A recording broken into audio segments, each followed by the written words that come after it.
Gentlemen, thanks for joining us. Coach, can you give us an opening statement about tonight's game? Yeah, pretty straightforward. The team that played better won the game. They appeared more prepared, but I think that was a result of, Gavin puts a good swing on a pitch. It's kind of the third time in a row he beat our guy that particular way. And then a couple things don't go our way. And it kind of, got emotional there, a little more emotional than it usually does. But for a proper reason with the situation. But, again, I think the basics come of, they played better.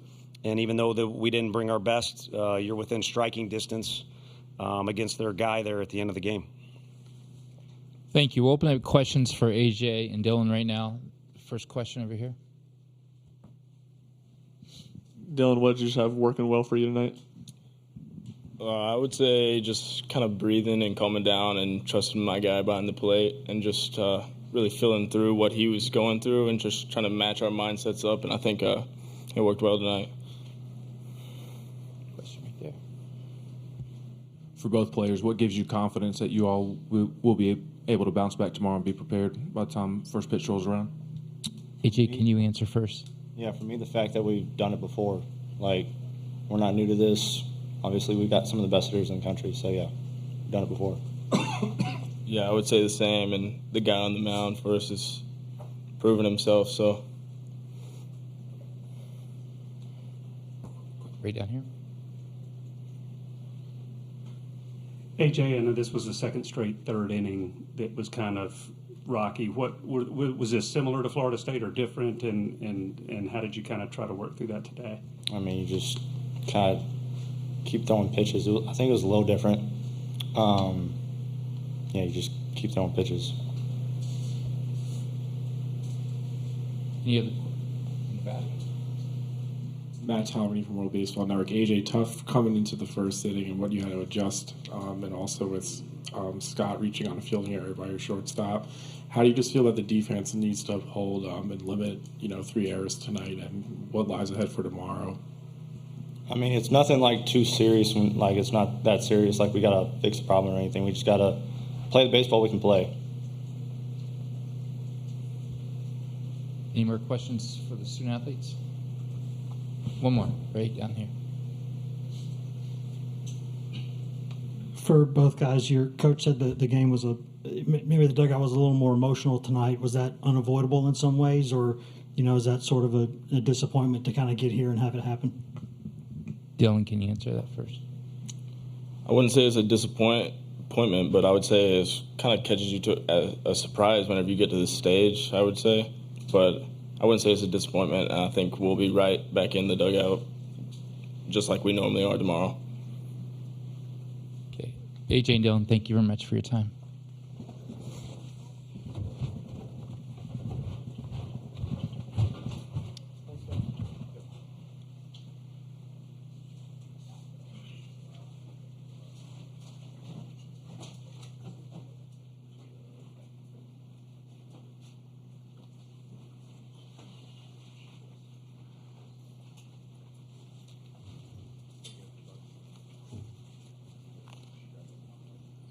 Okay, we'll open up for questions for Coach.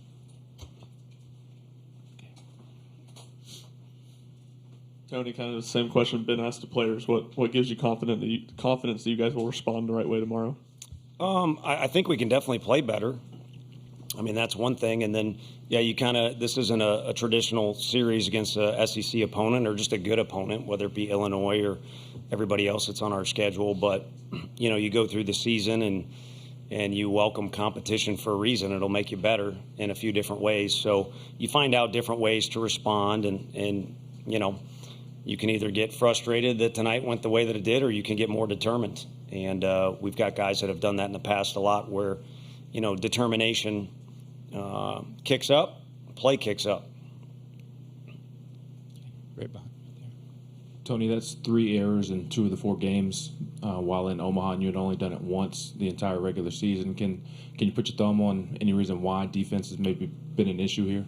No, I think, there's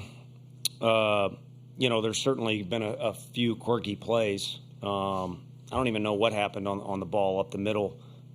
There was a clean hit, by a Pell. I don't even know what happened, if it hit the bag or whatever it did. So, guys have put the ball in play against our guys, and they're going to continue to do that. We don't quite have the strikeout type of staff that we did last year. We get our fair share, but guys put the ball in play, and they found some holes tonight, as did Florida State, and also there's been some unique ones, to be fair to our guys. So I think it's about getting familiar with the ballpark, which by now our guys should be, and then just playing ball. And like I said, I think tonight, maybe a little bit more credit to the game than you should give it, which is crazy to say based off the crowd we had. But I think that's a true statement. Okay, we can go right here. Joe Healy, D1 Baseball. Have to imagine that there's no one but Drew you'd want on the mound in this situation with your backs against the wall, just given his experience and his demeanor. Yeah, I think we like any time he gets to throw for us. It's kind of been that way since his freshman year, and the fall was slower based off how he entered the program.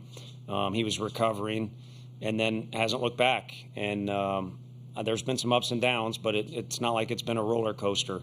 He's been a blessing to have in the program as far as the approach he brings to the dugout or just the facility in general and how he works. And, he's usually when your leaders embody what you got going on and it's a positive. I didn't say that appropriately, but when your leaders have the right characteristics, it usually bleeds into the rest of the team in the dugout. And, again, he's an unselfish kid that likes to compete. And I think that, again, has kind of bled throughout the rest of the dugout, especially with younger guys that have learned from him like D'Eloy. Right over here. Hey, Tony, what's the benefit of making their bullpen work the way you guys did late, and does it remind you at all of that second game against Evansville? A little bit. I said earlier, as crazy as it is, that Evansville game, was a little bit good for us. This time of year, you're only going to be able to go on a streak for so long. And I think you need to be reminded every now and then again of certain things you need to do. That Evansville game did that to us, and this was similar. We were within striking distance. We were able to see what they had available in the bullpen. But, A&M's got some guys that are unused, and I'm not even sure they've announced a starter tomorrow. So they're not going to run out of guys, but it certainly helps to have an idea of, who you'll face and to stay in the fight. Ideally, this is a 3-round bout that you're in, and every inning has some weight to it when the whole thing is finished. Tony, you guys saw Prager in the SEC tournament, and he was pretty effective tonight, even though you guys scratched out 8 hits. What made him good tonight? The change of speed factor is his bread and butter, and it's not like he did not do that in Hoover. I think the difference was they played a little bit better defense behind him, and then our guys had to play from behind. And not only was it from behind on the scoreboard, but again, I think a little bit of a downer, early in the game with where we were at. Having said that, we were in pole position several times to knock him out, earlier than we did. And, it kind of seemed to be a theme on offense. Just one more quality at bat or guy on base could have altered some things or changed things the way they use their bullpen. But nonetheless, the guys did do okay at the plate. It's just, you can't separate the at-bats from the rest of the game. You've got base running, you got defense, you've got pitching, and, of course, you got the hitting as well. Ryan? Tony, you mentioned the emotional part of it. In a game this intense, what do you do? How does the team reel that back in when it needs to be reeled in?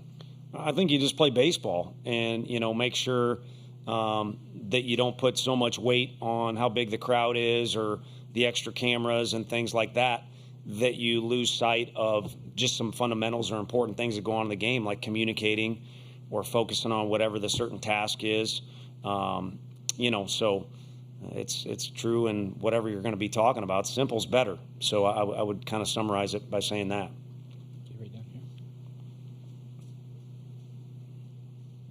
Tony, how was it a tough decision to not put Inslee center tonight? Was it a close thing, and would there be a chance it could be out there tomorrow? Yeah, there's a chance tomorrow, and it was close, and you kind of weigh your options.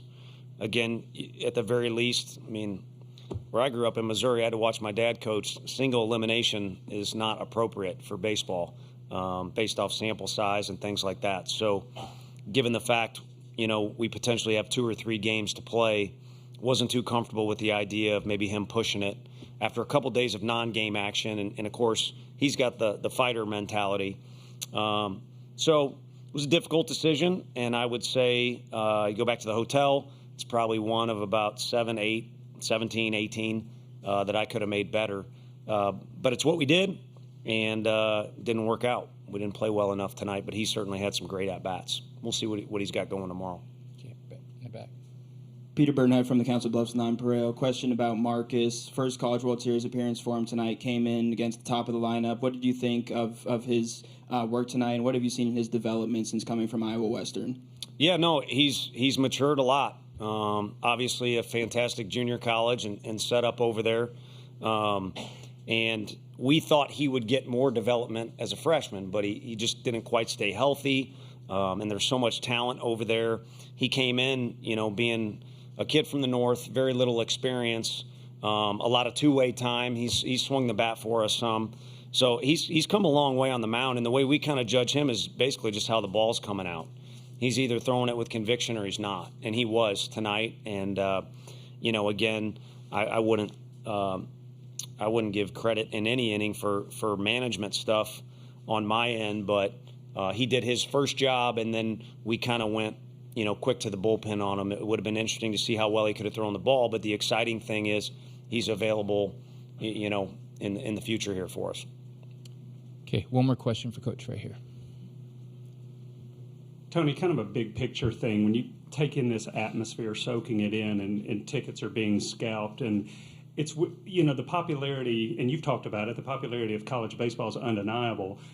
There's also kind of this dynamic that our attention spans are getting shorter and shorter. When you think about some of these games and how long they are, how do you kind of relate the popularity of college baseball at a time where a lot in the lengths of these games with the attention spans that we all have that are shrinking? Yeah, no, I get it, and I think the 20-second clock has been productive, but I'm not so sure people wouldn't come to the park anyway.